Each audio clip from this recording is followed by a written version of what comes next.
my name's Abe Homer. I'm a gaming technology specialist here at Children's Hospital, Colorado. And I was invited by Eric, who's just joining us from Child's Play. Hello. So I'm just going to show you guys a few slides about exactly what I do at the hospital using Therapeutic Gaming, and what exactly a gaming technology specialist is. So like I said, my name's Abraham Homer, gaming technology specialist here at Children's Hospital, Colorado. So what is a gaming technology specialist? It's kind of a new role that's kind of become more mainstream within the past couple of years, with the help of the amazing charitable donations and grant program of Child's Play. They were really the ones that kind of brought this position to life. And essentially, gaming tech specialists are technical specialists, and we utilize all sorts of different technologies such as video games, virtual reality, 3D printing, robotics, what have you, to help kids feel better while they're at the hospital.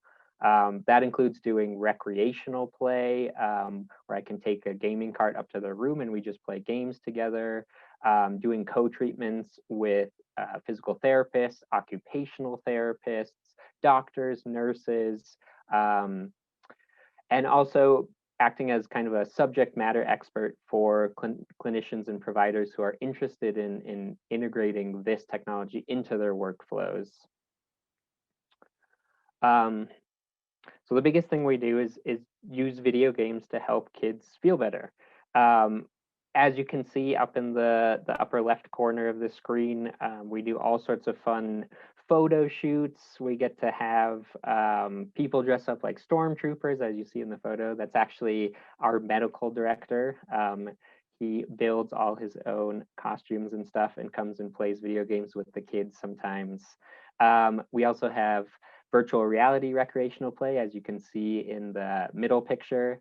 And then to the right and the bottom picture, we also use adaptive equipment. So we can allow kids to engage in gaming no matter what their diagnosis, their mobility restrictions, whatever. We're able to provide whatever they need, so they can engage in gaming while they're at the hospital. We also use quite a bit of virtual and augmented reality in the hospital. We use it for recreational play just as a way to help kids feel better. It's a great way to help kids alleviate pain, distraction, all sorts of stuff. In the upper left corner, excuse me, that's one of my patients who I use virtual reality with regularly for his IV starts, PICC line placements, all sorts of stuff. And he's actually gotten to the point where he prefers using virtual reality over any other anesthetic or anything, which is pretty awesome. Right below that picture, that's one of my other patients using VR for her physical therapy sessions. So another role of mine is to help develop custom software for these technologies. So we're creating an integrated software with that medical device that she's using, so she can actually affect her own therapy and have greater treatment adherence into the future, which is pretty awesome. Down below, that's a patient using virtual reality prior to a CT scan, which can be pretty daunting for kids. And this helps kids stay really still. It helps alleviate anxiety. And it's also a really fun way to pass the time for these longer scans. In the upper right corner, that's a patient using augmented reality. For those of you unfamiliar with the differences, virtual reality is a completely immersive experience. So you're completely immersed in a virtual world. Whereas with augmented reality, you can still see the real world around you, but you have digital images superimposed on your vision. And in this use case, we're using it for bandage changes in our burn clinic. Those can be pretty painful and pretty anxiety-inducing for kids. And originally, we were using VR as a distraction technique.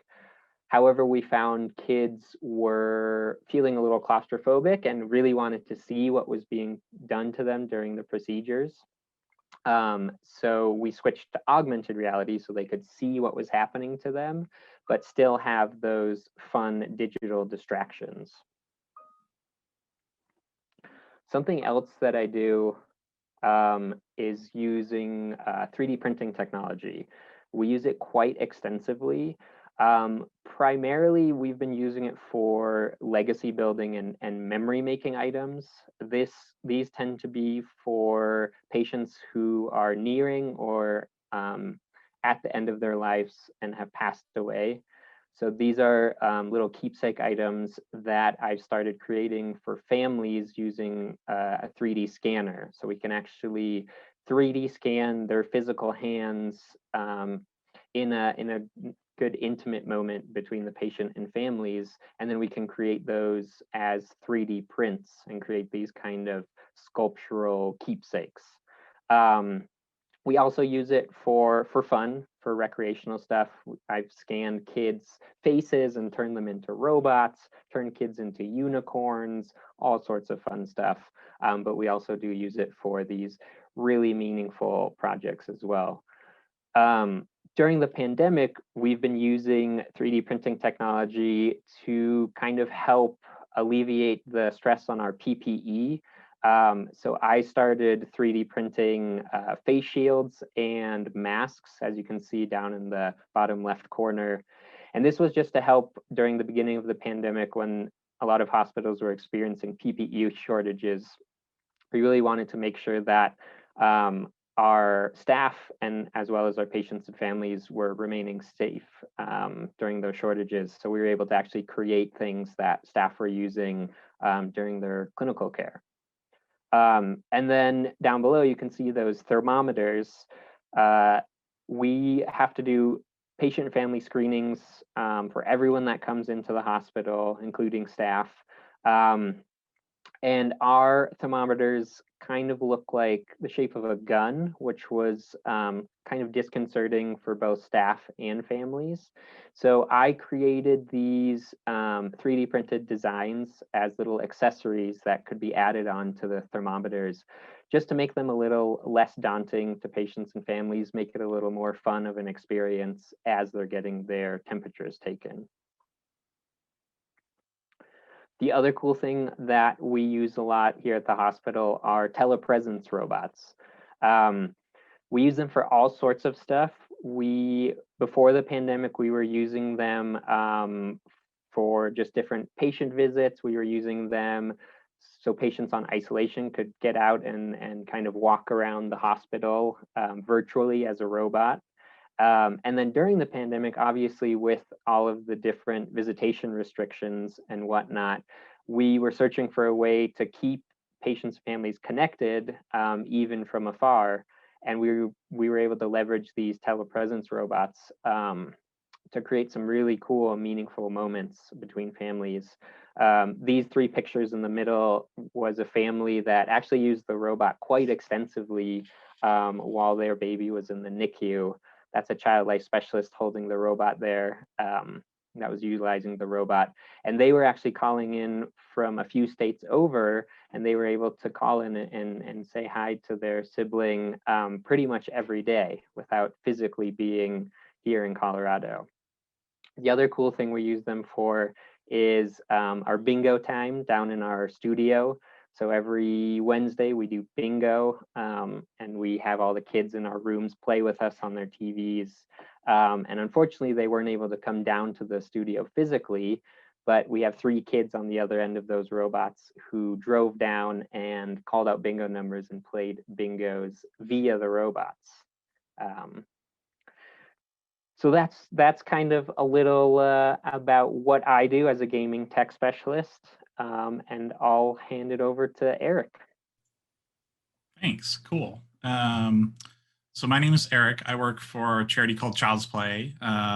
We are, as Abe mentioned, the one that sort of started his position. He's now off on non-grant funding, but we've also started, I think, 16 other positions like that around the world right now.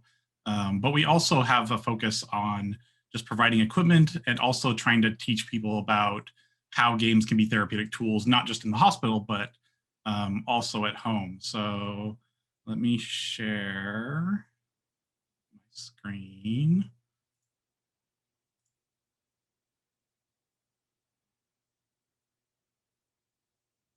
Can you see it or the slide? Let me start with that one. Hopefully. So yeah, so games can be a great distraction, but they can also be great tools for helping with things. So pain, anxiety, sadness, and there's different types of games that help with different symptoms, if you will. Games for pain, you want a game that can be is very fast, has a lot of uh, inputs happening, both auditory and visual stimulus on you, but also things that you have to do in the game. So, like Tetris, for example, is a great example of a game that is good for pain because it starts sort of slow, but very quickly it gets very quick. There's a lot of things to be paying attention to, and it sort of helps you get you so much cognitive load that your brain doesn't have enough time to really process the pain as much. On the flip side, a game for anxiety, you want things that that almost are the exact opposite of that kind of game. You want games that go at a slow pace where you can sort of do whatever you want. Aren't any time pressures imposed on you from the game. Um, Games like Absu or Journey, which are sort of indie games, are great for this, but also just like Minecraft in creative mode is a great game for anxiety. You know, there's nothing that can hurt you. You can build whatever you want. Um, you can just run around and do whatever you want there. There's nothing being imposed on you. Another example is a lot of the Legend of Zelda games. If you avoid some of the temple puzzles, those are sometimes often timed and can be prone to anxiety. But just running around in the countryside, you know, open world, you can run around and do whatever you want. That can be a great game for anxiety. Um, there are there's a ton of other ones we have on our website. There's a therapeutic video game guide. There's a link there, childsplaycharity.org/tvgg. And it's great for both hospital workers. That's why we made it, is for people like Abe, or more specifically, hospitals that don't have someone like Abe, that maybe don't have a game expert. They can use this tool as a guide to know what kinds of games to recommend to their kiddos. But it can also be a great tool for parents or relatives of kiddos that want to play games and maybe suffering from, you know, pain, anxiety, sadness, those sorts of things, as a guide to what kinds of games might be really beneficial. Yeah, so that's a little bit about Child's Play Charity. We get our donations from the game community and parents and people that have benefited from games, and both dollar donations and video game donations, and then we turn that around, like I said, into donations for the hospitals. We have more information on our website, but yeah, that's in a nutshell what we do. I don't know if you guys have any questions, if there's a way to do that. Happy to answer them. But yeah. Yeah, people, anyone can ask questions in Zoom chat. I'm gonna also take a look at Facebook to see if anyone has questions there. Cool.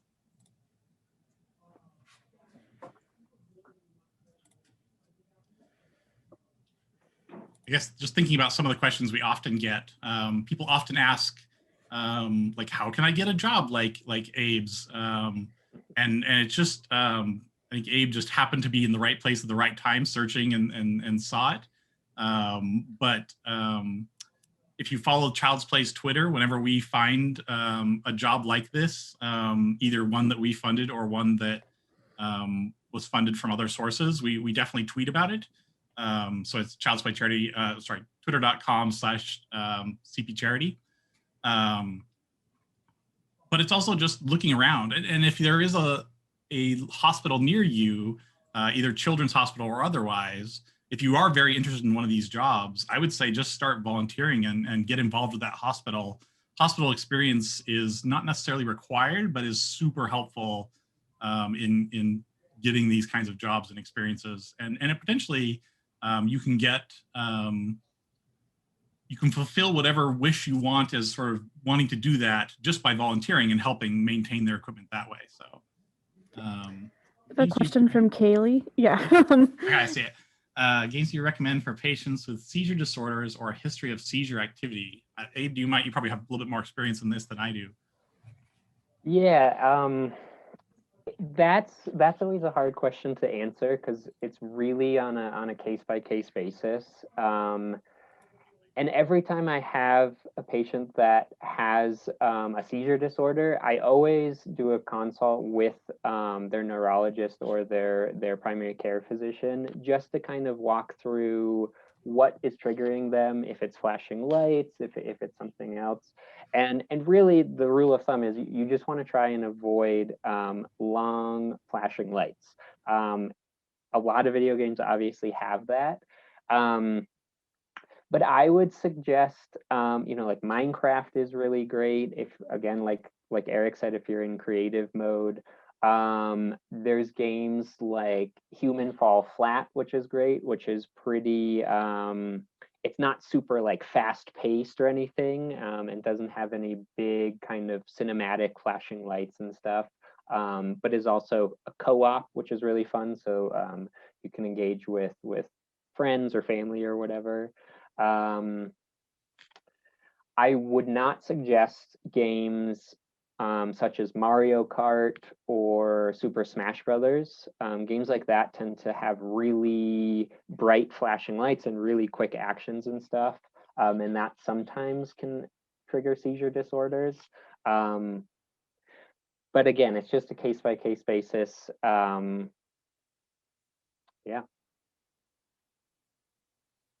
Yeah, unfortunately, there's no, I don't know. Pretty much every game has a seizure warning on the front. I think they have to, but there isn't a ranking system or anything like that because it is so case by case. There's not like a site that you can go to be like, at least that I know of. If you all find one, please do let me know because that would be wonderful to know about. But that says which games are safe or safer. Yeah. The other things I've done with some of my patients that have had some seizure disorders is we've done some VR, which sometimes seems counterintuitive because you're putting a kind of a screen on their head. But again, it really just depends on the content you're using. There's a lot of really great art applications, VR art applications like Tilt Brush, Sculpt VR. There's one called Color Space, which is basically like a giant coloring book.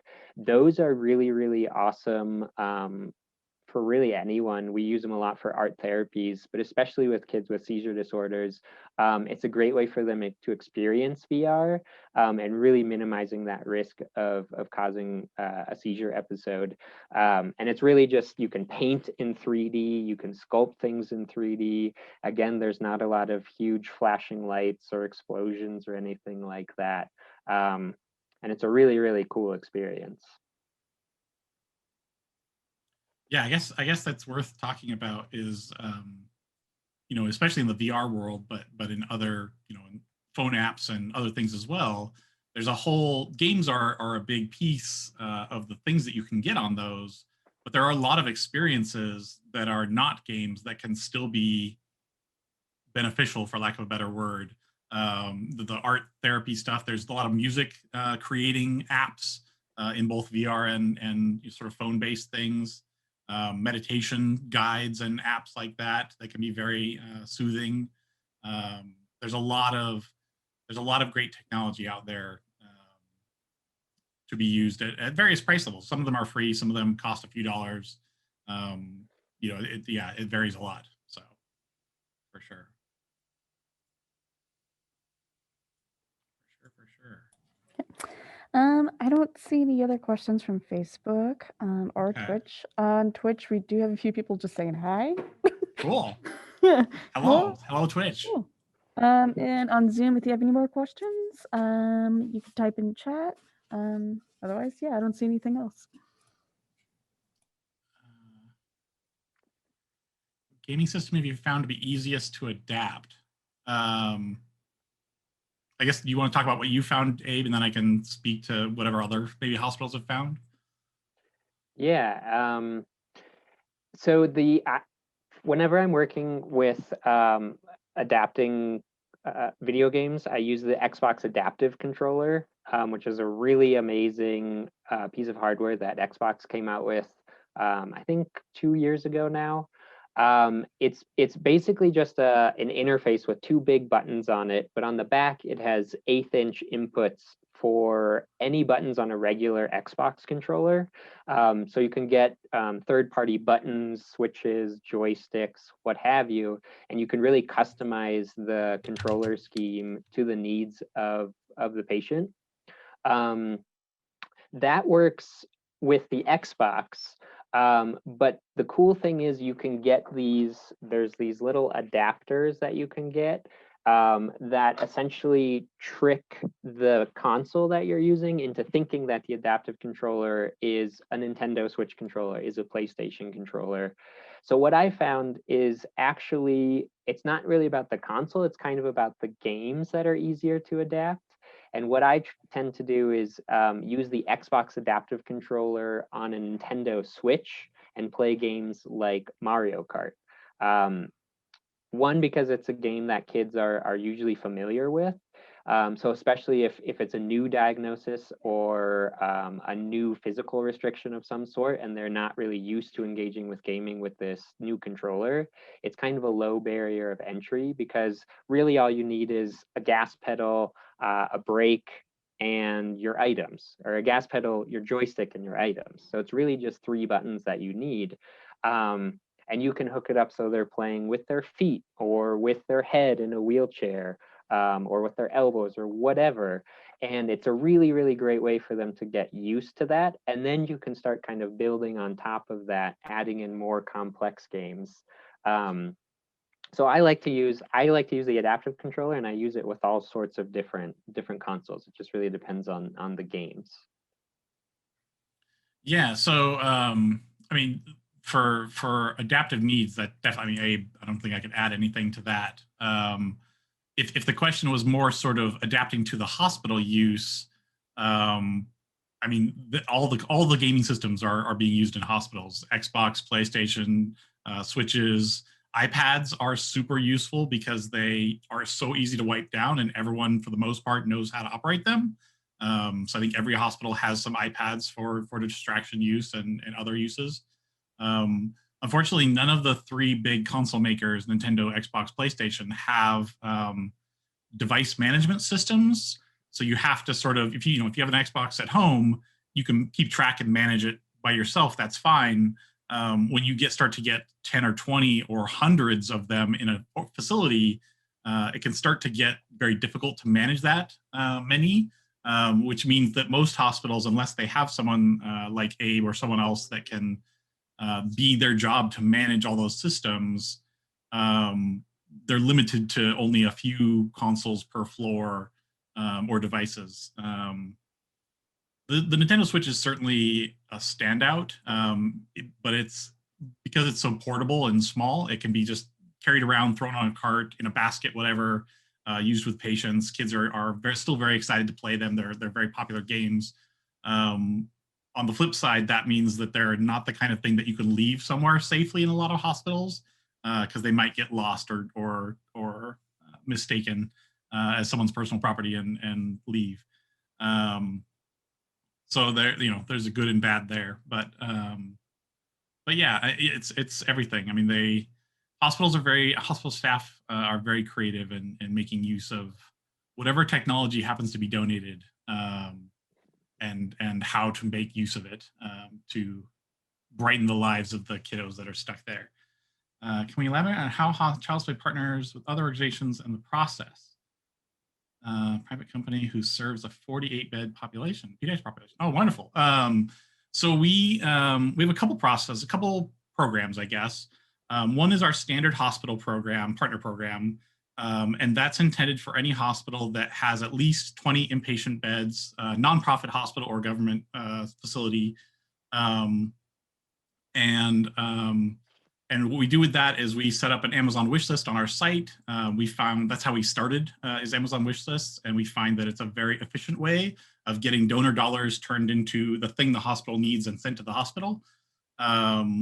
So we have those, as well as we take a portion of the gifts that we get every year and divide that amongst all of our partner hospitals and send them a cash gift designated for child life departments, play therapy departments, to buy things like games and toys and iPads and stuff like that. So that's our sort of hospital partner program. But we also have a grant program that is intended for any, again, nonprofit or government organization that is doing stuff or wants to do stuff with games and technology and kiddos. It could be a sort of outpatient clinic. It could be like a camp. It could be a shelter, like a domestic violence shelter. It could be anything like that. We've had one like a suicide prevention program we've done grants for. So yeah, unfortunately, if it's a for-profit company, unless there's some nonprofit that we can give to that sort of works with you, we've done that kind of thing before, but we don't, currently by our mission, we don't support for-profit companies. Happy to talk to you and provide sort of knowledge and feedback and resources and that kind of thing. I would love to do that. And if so, email me or the Child's Play general email. And happy to have those conversations. But we don't have any sort of grant process that we can help with for private companies. Or for-profit companies, rather, sorry. But yeah. We are in our grant process right now. It's quarter sort of our big grants that sort of fund things like ABE or other sort of big new thing are January 1st through March 15th. And then our sort of standard equipment grants run April 1st through June 15th. So, yeah.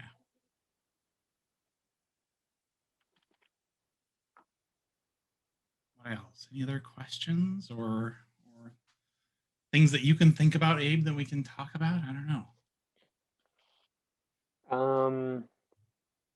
I don't know. A big question I get is how, like Eric said, how did I get this position? Mm-hmm. So I can kind of talk about a little bit of my background. I actually went to art school, and I studied creative writing and graphic design.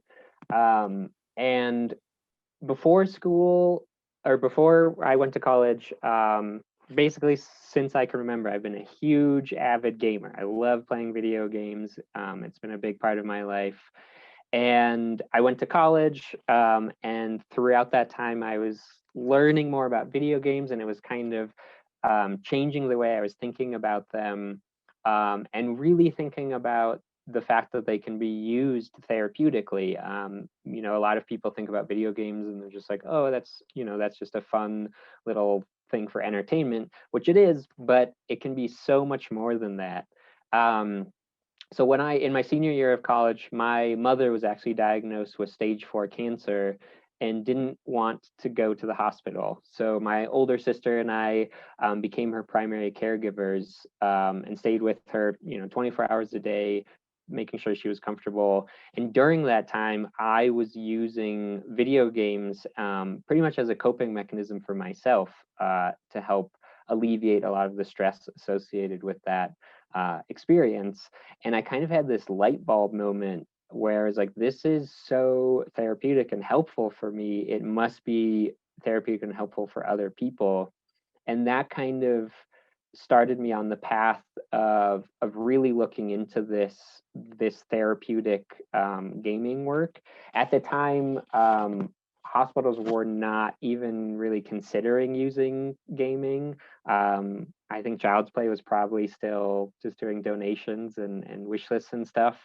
And then I started working in the film industry. I started developing some of my own games.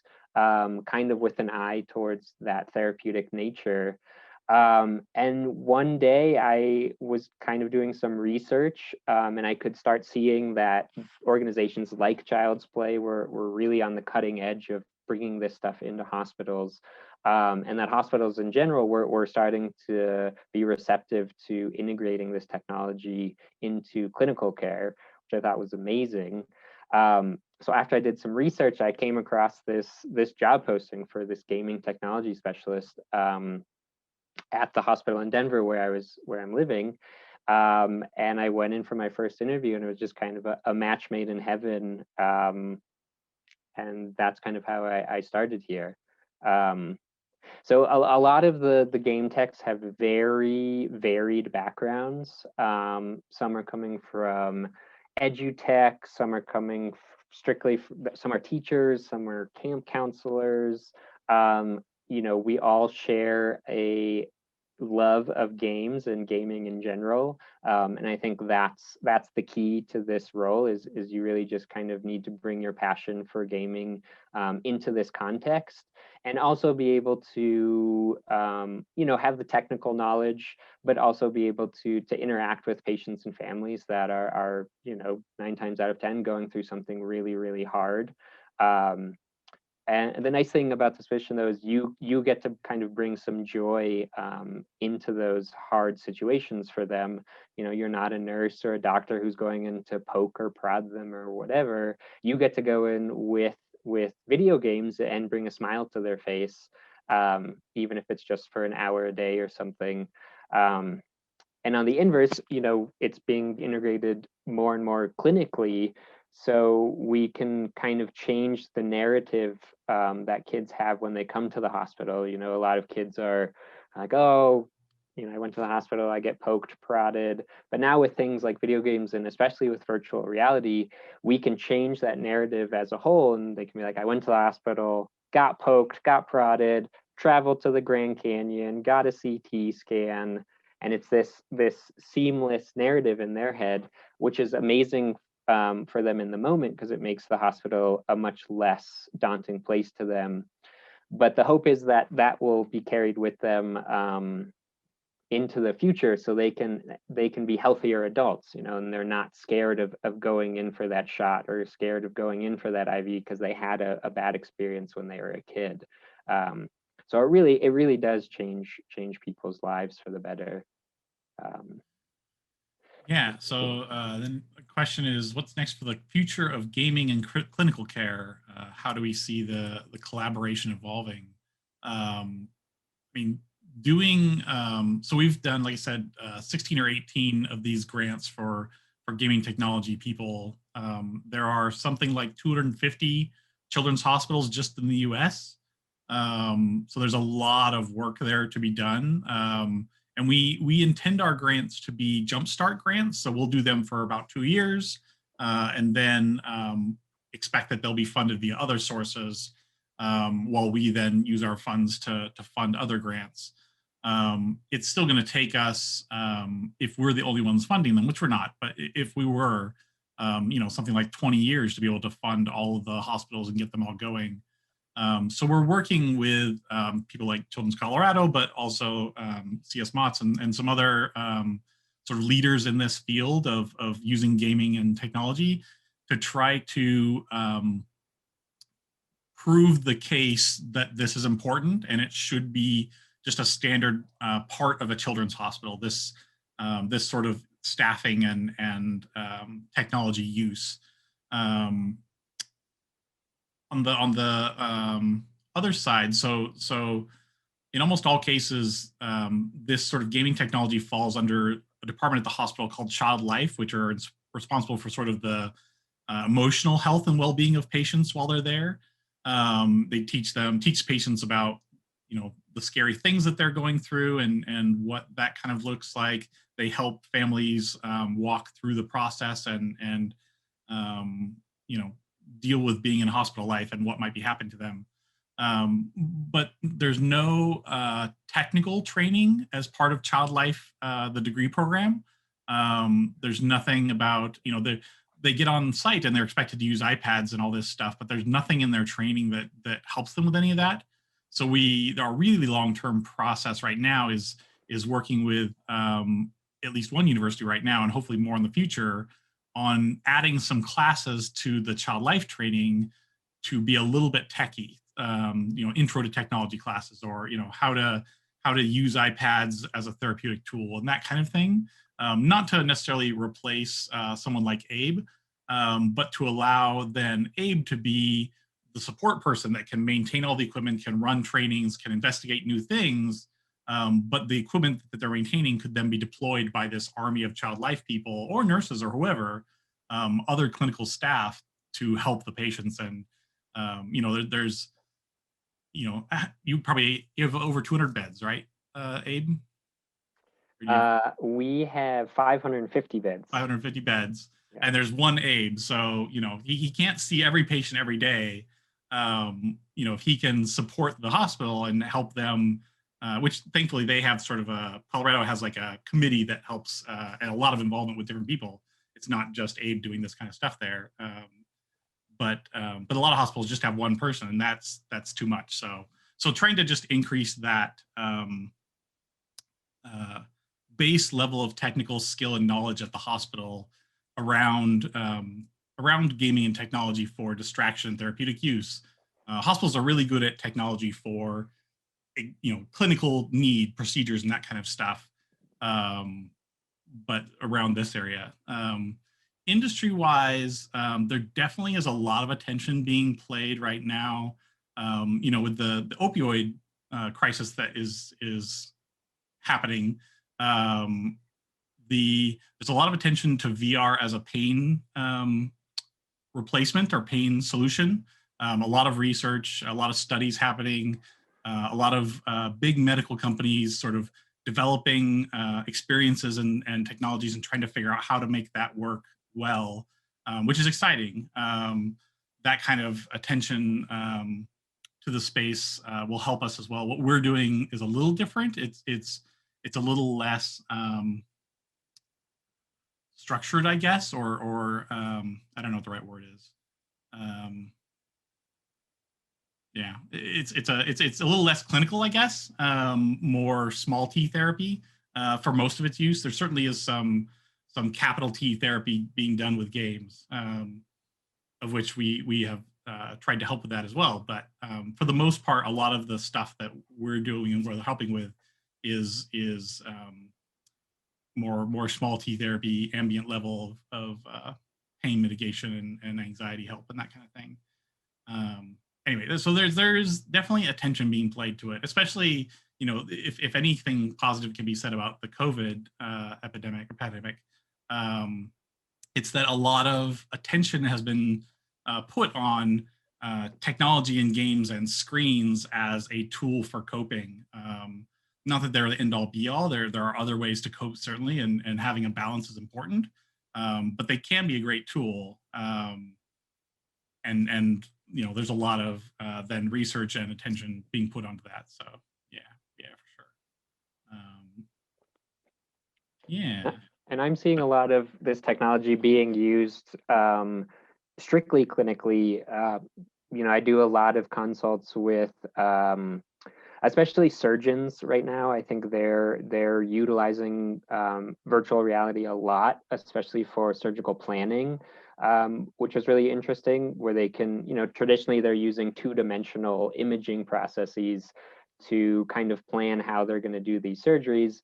Now they can do three-dimensional recreations of the surgeries they're doing, and kind of plan novel surgical procedures that they wouldn't otherwise probably feel comfortable doing, just because they didn't have the kind of perspective that this technology is giving to them. Yeah, VR training demos for eye doctors. Mm-hmm. Cool. Yeah, that's the other piece that has got a lot of attention in the VR world. It's really probably three pieces, I guess, that are getting a lot of attention in the VR world for healthcare stuff. One is the pain piece, the chronic pain helper. The other is for psychology stuff, either to help with PTSD. There's a lot of Department of Defense research around that, but using it as a psychotherapy tool. And then the third piece is training, because you can have such not necessarily realistic, it isn't the right word, but immersive experiences in VR where your brain thinks that this is real. You can create a VR experience that is, I am doing surgery, or I am talking to a patient and explaining a bad diagnosis to them, and you can get some really good training that way without having to interact with a patient in an untrained way and have a possibly bad situation that way. There's a lot of research around that that shows that the VR tool as a training tool for a lot of those cases can be just as effective or more effective than certainly than book learning, but than some of the in-person stuff. And a lot of companies are developing that. And it's also, frankly, it's a lot cheaper to have a create a VR experience, which has an upfront cost, but then you can deploy it to as many as many physicians or nurses or clinical staff as you want, without having to have a training space and pay a trainer and that kind of stuff. So yeah, certainly that's an exciting thing. It's a piece that the child life career field is much smaller than the nurse or doctor career field. There's, I don't know, 5,000 or 6,000 maybe in the US child life staff. But it would be a dream of mine, and I hope to someday see that there's a child life training VR app where they can, go into a patient room in VR, and while they need to, explain to the patient and maybe the mother this diagnosis or this procedure that's coming up, the patient is busy on their iPad and doesn't want to engage, and the mother is on the call with someone, and the dad is in the corner playing, or not playing, but working on his laptop, and the siblings are running around screaming. Like that's a very different experience than a student's vision of what this might look like, or the, and just sort of experiencing that in VR will hopefully help some staff be better trained, I guess, when they do experience something like that in real life, which certainly can happen. But yeah, that's VR as a training tool is certainly a big industry right now, and very quickly growing. Yeah.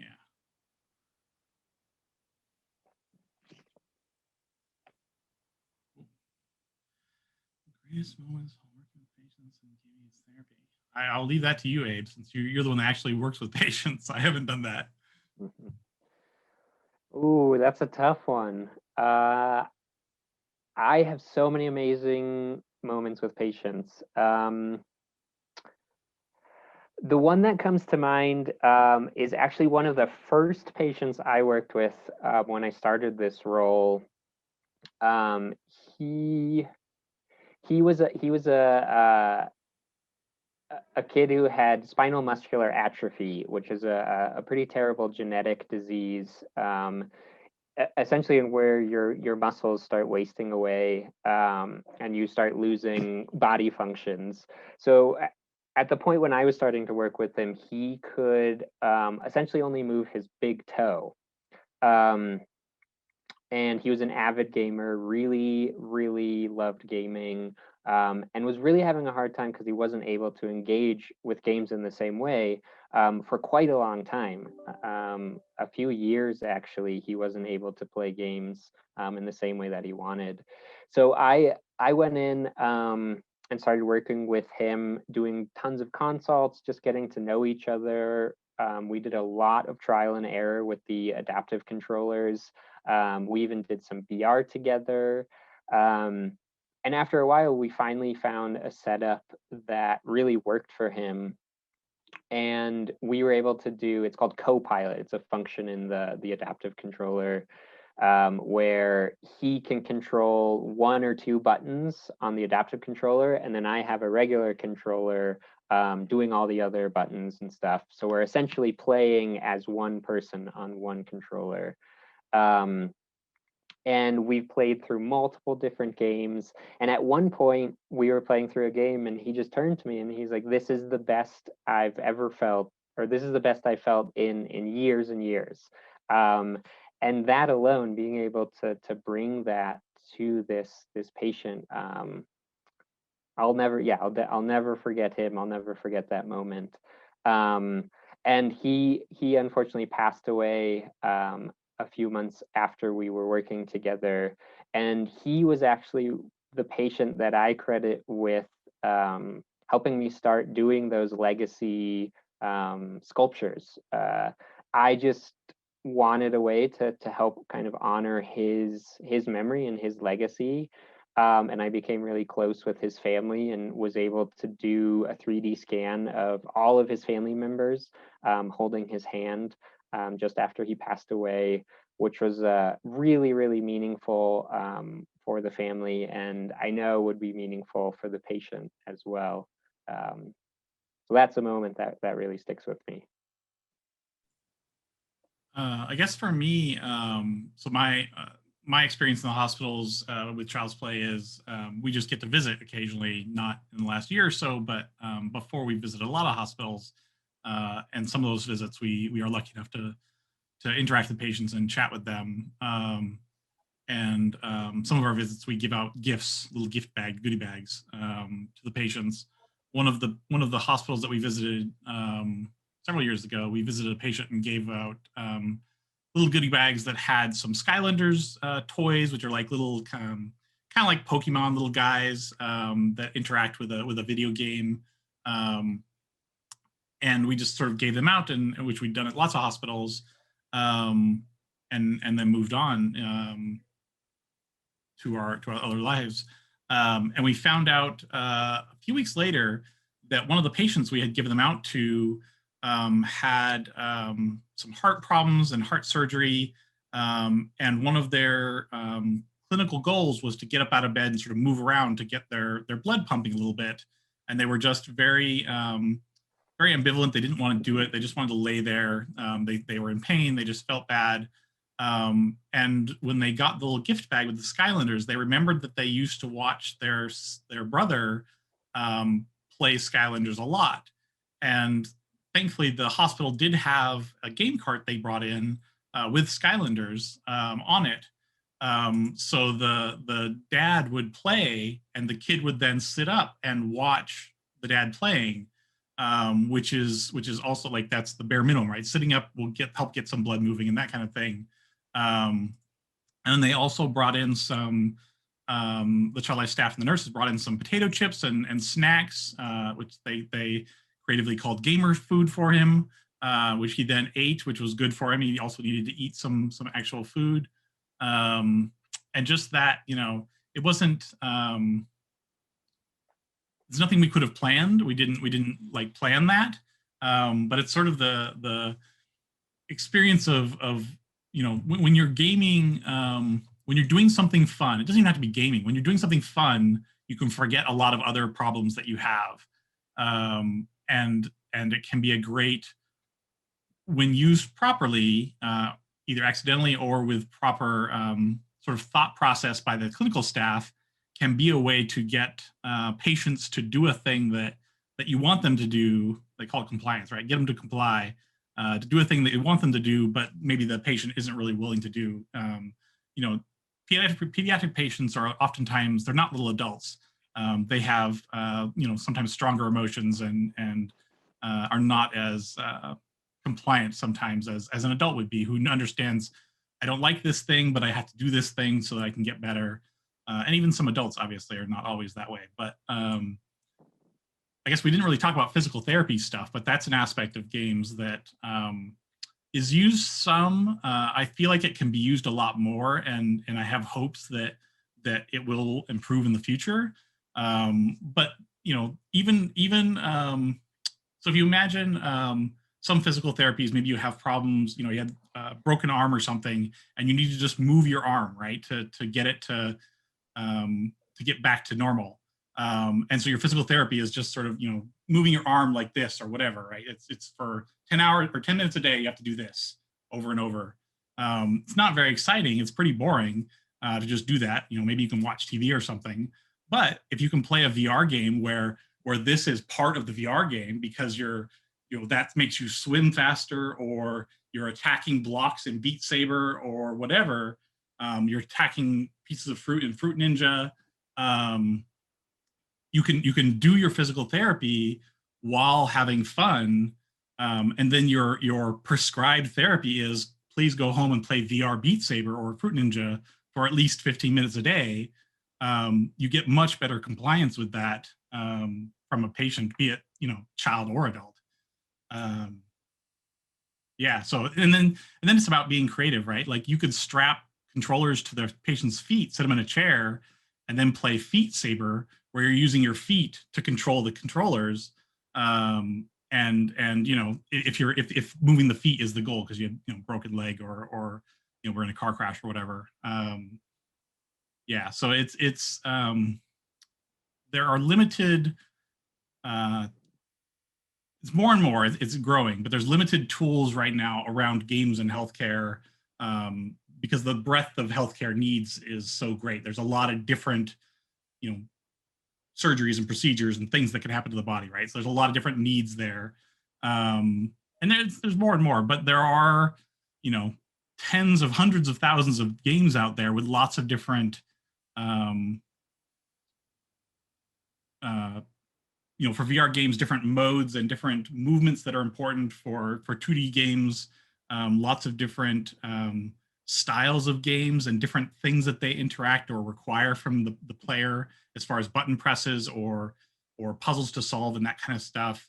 So it just takes someone that has both the clinical knowledge and a little bit of gaming knowledge, or willingness to sort of do a little bit of Googling, to sort of look around and see what's out there, and creativity then, how to apply this thing that already exists that might cost, $30 on the Xbox store, and then how to apply it to this clinical problem I have that can then solve it.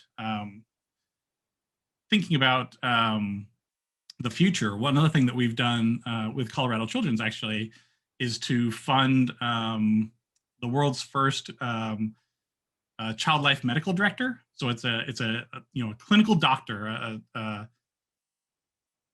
He's a pediatric internist, right? I think. Yeah, he's a pediatric intensivist. Intensivist. An informaticist. Yeah. So, but also an avid gamer, and has a real passion for, using games and technology to solve these clinical problems that he sees. But because he has this, this doctor's degree, he can speak at conferences. He can talk with a little bit of authority, more authority than those of us that don't have that, about how to do this, and people will listen a little bit more. So, I fully expect that will grow and more will have that. As the number of people that love games continues to grow, there are a lot of doctors that love games. Most of them just haven't figured out or thought of that they can use games in their work, and how that will work, how that will operate. Yeah. Something we've created here at Children's Colorado, Eric mentioned it briefly, but we created a interdisciplinary committee that includes our medical director, myself, child life specialists, child life director, anesthesiologists, nurses, really most of the disciplines that are found in a hospital, we have someone representing those on this committee. We call it XRP, the Extended Realities Program. And we meet every other week. And our whole role as the XRP committee is to act as a catalyst for bringing this technology into the hospital. So we can leverage all of these passions from the medical director. We can leverage the clinical expertise from the anesthesiologists and nurses, and really tailor the stuff that we either develop in-house or the stuff that we're purchasing and bringing in, and really make sure that it's addressing those needs at the hospital from a clinical level all the way down to, you know, just recreational playroom stuff. So that's been really helpful here at the hospital in pushing this work forward. Yeah. Cool. That's Are there about any it. other questions, or I don't know how long we should go. Oh, we're actually coming up the end here. Okay, So you cool. guys can give any closing remarks, and we can end for today. Sure. So again, my name is Eric. I work for a Child's Play charity. Thank you all for attending. Just knowing more about this and being willing to learn is a big part of our mission, and we just want to raise the base level of knowledge amongst human population about how games and technology can be useful tools and not just distraction for kids. Our mission obviously is pediatrics and little kids, but or any kids, but as pediatrics, but adults can benefit from this stuff just as well. So certainly, you know, yeah, do that. If you would like to help, there's more information on our website, childsplaycharity.org, as well as emails and ways to contact us. We have, yeah, lots of tools and devices there. If you have creative things or things that aren't covered, please email us. We are always happy to sort of collaborate and talk with people and share knowledge and find out, you know, either how we can help or how we can point you to other charities that can. There's a lot of charities in this sort of gaming healthcare space now. Not a lot. There's more charities than there was around different sort of focuses, and we're happy to sort of help guide you into that. Yeah, again, my name is Abraham Homer. I'm the Gaming Technology Specialist at Children's Hospital Colorado. Thank you all for attending this and having me speak to this awesome new work.